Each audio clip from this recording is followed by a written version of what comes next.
สบายดีผู้ที่ติดตามช่องของเฮาเลยนะสิมูลไซไปทางใดเนาะก็คือตอนนี้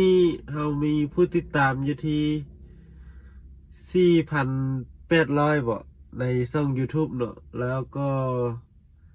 อันสำหรับ Facebook ก็19,000ปลายเกือบ11,000นี่แหละหลังจากเฮาบ่ได้ขายรถแล้วก็บ่ฮู้สิมูลไซเกี่ยวกับพัฒนาคอนเทนต์ใดต่อ ถ้าเกี่ยวกับล้างรถกับน้ำยา มันก็เป็นแนวเก้าซ้ำๆจำเจยอดวิวยอดหยังก็บ่แตกคือแต่ก่อนเนาะคือเอาเฮ็ดคอนเทนต์เกี่ยวกับรถเพราะว่าช่องนี้เฮาเน้นหลักเรื่องรถแต่เฮาก็บ่ฮู้จะมูลไส้ไปทางใดเดี๋ยวเฮาสิลองมาถ่ายบรรยากาศเนาะเฮาจะเอารถคันนี้เนาะแล้วก็ไปรับแก้เครื่องแล้วก็ถ่ายคอนเทนต์ไปนำว่ามันสิขึ้นฟีดบ่ทุกคนจะติดตามบ่หรือว่าผู้อื่นมีคำแนะนำใดๆเนาะ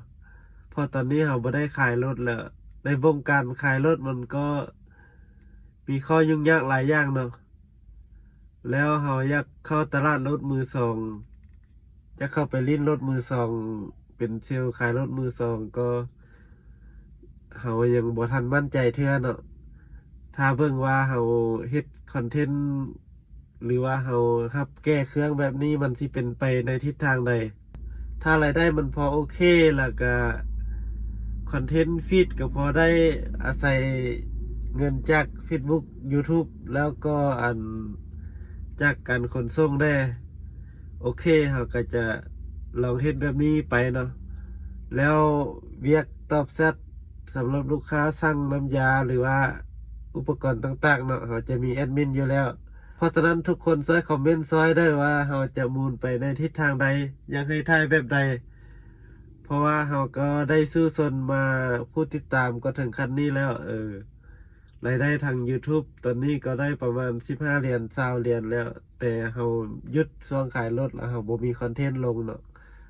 แล้วสำหรับตัวทาง Facebook เราก็กำลังที่ไปเอาเบอร์ไทยมาตั้ง Facebook แล้วก็ซอกบัญชีไทยนะคนรู้จักมาป้อนไส้ก็หวังจะสร้างรายได้ได้